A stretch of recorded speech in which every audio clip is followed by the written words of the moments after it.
नमस्कार विद्यार्थियों, मेघराज गुरुकुल में आपका स्वागत है। जैसे कई बच्चों ने डाउट बोला था कि सर हमको कंप्लीटली सिलेबस के बारे में बताइए, पूरी प्रक्रिया बताइए आरआर ग्रुप डी के बारे में। तो आज का वीडियो बहुत नॉलेजेबल होने वाला, बहुत बेहतरीन होने वाला है। तो कंप्लीटली जानिए क्या क्या पढ़ना है, क्या क्या नहीं पढ़ना है, आरआर ग्रुप डी में क्या क्या आने वाला है, किस प्रकार की पॉसिबिलिटीज एग्जाम में देखने को मिलेगी, वो सारी चर्चा इस वीडियो के माध्यम से हम करने वाले हैं दोस्तों। तो वीडियो को एंड तक देखिए, फुल डिटेल मिलेगी आपको, कंप्लीट नॉलेज मिलेगी। जो मेरा 15 साल का अनुभव है आपका इस फील्ड में, तो वो सारा साझा करेंगे दोस्तों। क्या करना है, क्या नहीं करना, वो कंप्लीटली क्या क्या क्या पढ़ना है, किस प्रकार तैयारी करनी, वो सारी चर्चा पर करने वाले हैं। तो आरआर ग्रुप डी 2025 का जो सिलेबस है वो अपन हिंदी में जानेंगे, और कंप्लीटली जो सिलेबस है उसके बारे में चर्चा करेंगे दोस्तों। तो चलो देखिए आप, तो सिलेबस की बात करें, भर्ती प्रक्रिया, तो जैसे आपने नोटिफिकेशन देख लिया होगा, इसमें अगर भर्ती प्रक्रिया को तीन चार चरण में शामिल किया गया है। सबसे पहले अगर हम बात करें आप सबने, कंप्यूटर आधारित परीक्षा होगी। आप जानते हैं इसमें कंप्यूटर आधारित परीक्षा होगी आपकी, है ना। तो कंप्यूटर आधारित जो परीक्षा आपकी होगी वो आपको देनी पड़ेगी, जो ये है।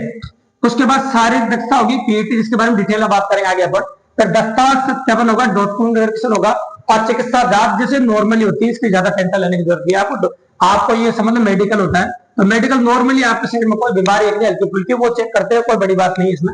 और दस्तावेज सत्यापन होता है, डॉक्यूमेंट वेरिफिकेशन। तो मेन मुद्दा देखो इन दोनों का ही जाता है ना, सिंपल सी बात है। कंप्यूटर आधारित परीक्षा सीबीटी और शारीरिक दक्षता परीक्षा पीईटी, इन पर बात करते हैं। तो इन दोनों को डिटेल में कंसल्ट कर लेते हैं अपन।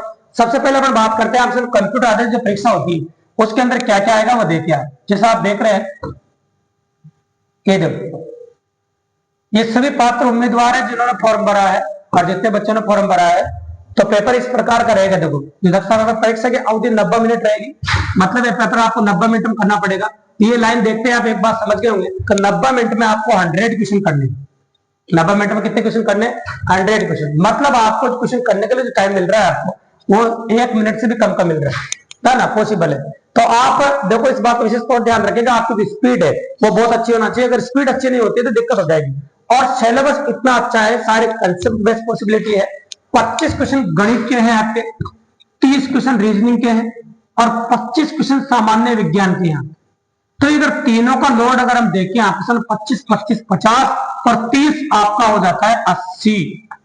मतलब 80, अगर 100 में से 80 क्वेश्चन या 80 नंबर के कहो तो सिर्फ तीनों सब्जेक्ट लगते हैं। और लास्ट में अगर हम बात करें सामान्य जानकारी और समसामयिक विषय, तो सामान्य जानकारी मतलब जीए कह सकते हो आप, जनरल अवेयरनेस होती है, और समसामयिक मतलब करंट अफेयर्स। तो करंट अफेयर्स अगर आप पढ़ते हैं तो मतलब 5 क्वेश्चन आपके यहां से हो जाते हैं, और समसामयिक जानकारी से आपके 15 क्वेश्चन के आसपास हो जाता है। ठीक है भाई।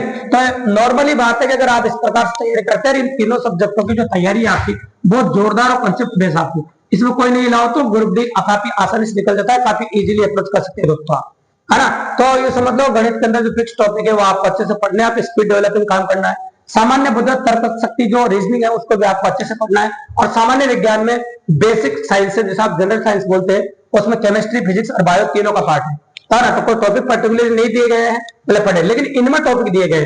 तो मैथ और रीजनिंग के अंदर कौन कौन से टॉपिक आपको पढ़ने हैं उनके बारे में बात कर लेते हैं, देखिए। चलो आगे बात करते हैं। तो पहले अपन गणित की बात कर लेते हैं, और सामान्य बुद्धि जो दे रखा है उसके बारे में बात कर लेते हैं, देखिए। तो गणित का जो सिलेबस है आपका बिल्कुल सिंपल है, और कोई बड़ी बात है नहीं। देखो, संख्या पद्धति है गणित में दे रखी है, बोर्ड मास है, आपको जो सिंप्लीफिकेशन पढ़ना है, दशमलव भिन्न पढ़नी है, एसएमएस से पढ़ना है आपको, अनुपात समानुपात पढ़ना है आपको, प्रतिशत पढ़ना है, सेक्टर पढ़नी है, समय और कार्य। इनके अलावा क्या पढ़ना है वो भी मैं आपको बताऊंगा, इसलिए वीडियो में बने रहे दोस्तों, क्योंकि जो लिख देता है होता नहीं। इनके अलावा कुछ टॉपिक भी एग्जाम में पॉसिबल होते हैं आजकल, और जो दिखाई नहीं देते हैं। समय और दूरी दे दिया आपके सामने, आना समय और कार्य दे दिया, साधारण से प्रतिव्याज दे दिया, लाभ हानि दे दिया। अब लाभ हानि दे दिया दोस्तों, यहाँ भट्टा नहीं लिखा, इस बात का विशेष तौर ध्यान रखना, भट्टा से क्वेश्चन कई बार आया, भट्टा से क्वेश्चन आना है, तो जहां लाभ हानि लिख दिया जाता है वो भट्टा अपना आप हो जाता है। देखो, तो भट्टा को कहने की जरूरत नहीं पड़ती है। इसके बाद है बीज गणित। तो बीज गणित कंप्लीटली पढ़नी है आपको, जितनी भी बीज गणित होती है, जितनी भी एप्लीकेशन होती है, अनुप्रयोग होते हैं, वो सारे पढ़ने हैं। ज्यामिति आपको कंप्लीटली पढ़नी है, आप क्वाड्रेटिक ज्यामिति भी पढ़ सकते हैं, ये भी पढ़ेंगे। त्रिकोणमिति भी आपको पढ़नी है पूरी, और प्रारंभिक साइन की लिख रहा जरूर है, लेकिन स्टेटिक्स का जो पूरा पार्ट है वो पूरा आपको पढ़ना पड़ेगा। और स्टैटिक्स में इसमें 2-3 तरह के क्वेश्चन पूछे जाते हैं। ग्राफ के क्वेश्चन भी आते हैं, ना ग्राफ के क्वेश्चन भी पहले कई बार पूछे अच्छे से। और माध्य का बहुलक, जिसे अपन बोलते हैं केंद्रीय प्रवृत्ति के माप, तो केंद्रीय प्रवृत्ति के माप भी शामिल किए जाते हैं। मतलब दोनों से क्वेश्चन पूछे क्या है, दोनों पढ़ने पड़ेंगे। वर्गमूल घनमूल टॉपिक होता है वो पढ़ना पड़ेगा। आयु गणना, एज रिलेशन आपका वो पढ़ना पड़ेगा। कैलेंडर है और क्लॉक है। तो ये रीजनिंग के टॉपिक है, गणित में दे रखे हैं। यहाँ पे पुट क्वेश्चन आपको किसी में बाय डायरेक्ट आता है। है ना, नल और टंकी डायरेक्टली समय साथ हो जाता है। 30 प्रकार के टॉपिक्स है। अब आपके साथ देखो वर्गमूल घनमूल दिया है, लेकिन आप नोटिस कर रहे होंगे कि यहाँ करने का आतंक नहीं लिखा है, तो घबराने की बिल्कुल जरूरत नहीं है। अगर वर्गमूल घनमूल दिया है, करने का आतंक के बिना आपका पेपर नहीं होता है। ग्रुप डी का अगर पुराने पेपर आप उठा के देखेंगे तो करने का आतंक का भी बहुत बड़ा रोल है। तो ये टॉपिक भी आपको पढ़ना है, भले सिलेबस नहीं दे रखा है तो आप करने का आतंक भी पढ़ेंगे। बेसिक मैथमेटिक्स से क्वेश्चन कई बार पुटअप किए जाते हैं एग्जाम के अंदर, इसलिए बेसिक मैथमेटिक्स भी आप पढ़िएगा, बिल्कुल सिंपल है। तो इसमें कहीं भी अगर आप नोटिस करेंगे तो औसत कहीं भी नहीं लिख रहा है, देख रहे हैं आप, नोटिस करेंगे सिलेबस के अंदर औसत नहीं है भैया, औसत से पिछली बार कहीं क्वेश्चन है, और औसत के बिना स्टैटिस्टिक्स नहीं पढ़ सकते आप, तो औसत भी आप पढ़िएगा। तो कुछ एक्स्ट्रा टॉपिक्स जो मैं आपको बता रहा हूँ, क्योंकि वो जरूरी है ना, तो फिर आप कहेंगे कि सर हमारे तो, हम तो ये सोच के गए थे हमारा 30 में 30 होना चाहिए, लेकिन 30 में 30 नहीं हुए। अरे भैया 30 में से 25 जो क्वेश्चन आ रहे हैं, 25 में क्यों नहीं हुए 25 इस वजह से नहीं हुआ कि आपने कुछ टॉपिक ड्रॉप किया है। तो भैया टॉपिक ड्रॉप नहीं करनी है आपको पढ़ना ही है ना, तो प्रैक्टिकली अप्रोच आप कर सकते हैं। अगर सेक्टर आ गई है तो देखो आयतन भी पढ़ना जरूरी है, तो आप आयतन भी पढ़े, क्योंकि क्वेश्चन पिछली बार के अगर पेपर उठाओ ग्रुप डी के तो आयतन क्वेश्चन भी आपको देखने को मिलेगा। तो याद रखेगा कि क्या कि सिलेबस जो कहते हैं तो लिंकिंग टॉपिक जो होते हैं उनका भी विशेष तौर से ध्यान रखें। इसी प्रकार से रीजनिंग में ये जो टॉपिक है सारे आपको सारे कंप्लीटली पढ़ने हैं, कथन निष्कर्ष वाले पढ़ने, आंकड़ों का विश्लेषण सब कुछ पढ़ना है। तो ये जो लिख देता है ना, देखो ये किसी को पता नहीं होता, जैसे विश्लेषणात्मक तर्क शक्ति ये बोल दिया आपके सामने, तो इसमें एक नहीं बहुत सारे टॉपिक है, इतना सा लिखना बच्चों को ये बात समझ में आती है। टोटल 36 टॉपिक है रीजनिंग के अंदर, वो कंप्लीटली आपको पढ़नी है, क्योंकि ये विश्लेषण तर्क शक्ति लिख दी, इसमें बहुत सारे टॉपिक है।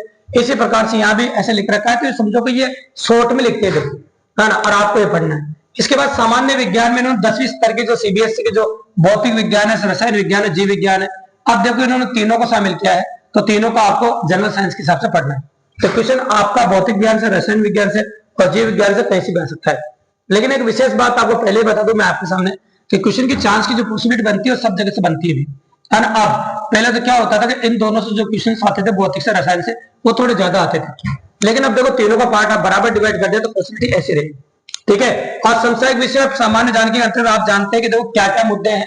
कई बच्चे पूरा देखो, कई बच्चों को जो अधूरा ज्ञान वाले लोग होते हैं तो अलग अलग सलाह देते रहते हैं, तो लोग बहुत सारी चीजें अलग अलग पढ़ लेते हैं। तो इतना कुछ आपको सिलेबस में बिल्कुल नहीं पढ़ना है। इसमें विज्ञान और प्रौद्योगिकी के बारे में पढ़ना है, आपको खेल कूद के बारे में पढ़ना है, संस्कृति के बारे में पढ़ना है, भारतीय कला संस्कृति, व्यक्ति विशेष के बारे में पढ़ना है, कौन क्या है मतलब उसके बारे में पढ़ना है आपको, अर्थशास्त्र के बारे में पढ़ना है आपको, राजनीति के बारे में पढ़ना है, महत्वपूर्ण विषयों पर आधारित जैसे कोई भी पुरस्कार मिल रहा हो, दादा साहब पुरस्कार पुरस्कार, नोबेल पुरस्कार मिला हो, है ना, प्रेजेंट टाइम पे भारत में किसको मिला हो, तो ये ऐसी चीजें हैं जो आपको पढ़नी है। तो बिल्कुल रेलवे का जो पॉसिबिलिटी है वो अलग होती है। तो कई कोचिंगों में ऐसा होता है, कई जगह ऐसा होता है कि बच्चों को रीट वाले बच्चों के साथ या अदर एग्जाम की तैयारी करने वाले बच्चों के साथ ग्रुप डी वाले बच्चों को बिठा देते हैं और वो डिटेल में पढ़ते रहते हैं बेचारे, जबकि 20 नंबर का पार्ट है ना आपका, और 20 नंबर का पार्ट है बिल्कुल क्लियरली दे रखा है यही पढ़ना है, इसके अलावा आपको कुछ भी नहीं पढ़ना, तो एक्स्ट्रा जानकारी बिल्कुल भी नहीं लेंगे। तो ये कंप्लीटली पढ़ना, जो एक्स्ट्रा टॉपिक मैंने बताया वो आप ध्यान से देखिए दोस्तों, और उनको आपको पढ़ना है। अब अगर आपका पेपर पास हो जाता है, अगर आप रीजनिंग साइंस अच्छी होती है, आप पेपर कोर्स कर जाते हैं, तो फिर आपका भैया आता है शारीरिक दक्षता परीक्षा। और शारीरिक दक्षता परीक्षा पुरुष और महिलाओं के लिए अलग अलग है। जैसा आप नोटिस कर रहे हैं बोर्ड पर गौर से देखेंगे, आपको 35 किलोग्राम वजन उठाकर 2 मिनट में, आप नोटिस कर रहे हैं 35 किलोग्राम वजन उठाना है आपको, 35 किलोग्राम वजन, है ना, तो 35 किलोग्राम वजन उठा के आपको क्या करना है, देखिए 35 किलोग्राम वजन उठाना है, ये दिख रहा होगा आपको। तो 35 किलोग्राम वजन उठा के आपको दौड़ना है। अब दौड़ना क्या आपको दिख ही रहा होगा, अगर जो बच्चे सेंट्रल लेवल की आर्मी वगैरह की तैयारी करें उनके लिए बिल्कुल सिंपल सी बात है। तो मैं कह सकता हूँ आपसे, तो 35 किलोग्राम वजन उठा के 2 मिनट में एक ही चांस में वजन को नीचे गिराए बिना 100 मीटर ले जाना, कितना ले जाना, 100 मीटर। तो 100 मीटर ले जाना 2 मिनट में, जो बच्चे खाना कंटिन्यू तैयारी कर रहे हैं तो उनके लिए कोई बड़ी बात नहीं। अगर आप पेपर पास हो जाता है ये काम 1 महीने के अंदर भी कर सकते हैं, है ना, जो बाद में टाइम मिलेगा उसके अंदर भी 35 किलोग्राम वजन उठा के 2 मिनट में, है ना, आपको 100 मीटर ले जाना है, ओनली 100 मीटर। और दूसरा एक और है कि 1000 मीटर की दूरी 4 मिनट 15 सेकंड में करनी, सिर्फ एक चांस में। 1000 मीटर आप दौड़ना है, 1000 मीटर मतलब 1 किलोमीटर, वो 4 मिनट 15 सेकंड जोड़ना है। लड़कियों के लिए थोड़ी छूट है, इनको वजन 35 किलो की जगह मात्र 20 किलो उठाना पड़ेगा और इनको भी 2 मिनट में 100 मीटर तक ले जाना पड़ेगा। 1000 मीटर की दूरी के लिए समय में छूट है, वहां 4 मिनट 15 सेकंड या 5 मिनट 40 सेकंड में आपको दूरी करनी पड़ेगी। तो जो बच्चे तैयारी कर रहे हैं आर्मी से रिलेटेड वो काफी इजीली कर सकते हैं, उनके लिए तो कोई बड़ी बात नहीं, काफी आसानी से करेंगे। ठीक है भाई। और आगे अगर हम बात करें, आपके सामने कुछ लोग होते हैं जिनको छूट होती है, जैसे शारीरिक दक्षता में कई लोग भूतपूर्व सैनिक है, उनको भी छूट है। और गर्भवती महिलाओं को, उम्मीदवार को, उनको पीएटी में छूट है। और ट्रांसजेंडर उम्मीदवार होते हैं, उनको भी छूट होती है। तो इस प्रकार के जो छूट है जो होती है भैया। अब एक सबसे महत्वपूर्ण बात आपको पहले बता दें, जो बच्चे तैयारी करना शुरू कर रहे हैं ग्रुप डी की, उनके लिए अच्छी इंफॉर्मेशन है। हमारा चैनल है यूट्यूब पर, मेघराज गुरुकुल यूट्यूब चैनल। तो उसके माध्यम से आप ग्रुप डी के लिए कंटिन्यू क्लास आ रही है शाम को 7 बजे, है ना। तो आरआरबी ग्रुप डी के लिए शाम को 7 बजे डेली क्लास आ रही है। तो आप डेली कंप्लीटली हमसे जुड़ने के लिए मेघराज गुरुकुल यूट्यूब चैनल को सब्सक्राइब कर दीजिए और वहां पर जुड़िए कंप्लीटली। अगर वहां पर आप जुड़ते हैं तो मेरी गारंटी है कि मैथ रीजनिंग से रिलेटेड जो आपके क्वेश्चन आ रहे हैं, 25 क्वेश्चन मैथ के, रीजनिंग के 30 क्वेश्चन, इनमें से एक भी क्वेश्चन गलत नहीं होगा दोस्तों, गारंटी 100%। तो आप हमारे चैनल के माध्यम से मैथ रीजनिंग फ्री पढ़ सकते हैं और इसी नाम से टेलीग्राम चैनल है, तो वहां से प्रैक्टिस कर सकते हैं। तो कोई ऑनलाइन कोर्स वगैरह भी लेने की आपको जरूरत नहीं है। जैसे आप कंप्लीट यूट्यूब के माध्यम से free of cost continue step by step type wise आप इजीली पढ़ते हैं। ऐसा नहीं कि टॉपिक ले लिया कल दूसरा ले लिया, ऐसा नहीं, बिल्कुल भी। आप कंप्लीटली हमारे चैनल के माध्यम से स्टडी कर सकते हैं। तो अगर आपको फ्री ऑफ कॉस्ट स्टडी करनी है तो हमारे चैनल पर बने रहें और इस चैनल पर, जिस चैनल पर आप ये वीडियो देख रहे हैं, उस चैनल को सब्सक्राइब करें ताकि आप कंटिन्यू हमारे चैनल के माध्यम से पढ़ सके दोस्तों। धन्यवाद।